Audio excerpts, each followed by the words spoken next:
গয়েশপুর গৌর গোবিন্দ মন্দিরে দ্বিতীয় বর্ষ জগন্নাথ দেবের রথযাত্রায় ভক্তদের ঢল। আজ শ্রী জগন্নাথ দেবের রথযাত্রা গয়েশপুর শহরে বিভিন্ন প্রান্তে রথযাত্রা পালন করা হচ্ছে ধর্মীয় অনুষ্ঠানের মধ্যে দিয়ে।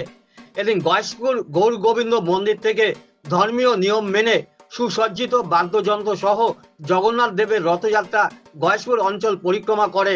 এই রথযাত্রায় ভক্তদের ভিড় ছিল চোখে পড়ার মতো এবং রাস্তার দুপাশে ছিল সাধারণ মানুষের ভিড়।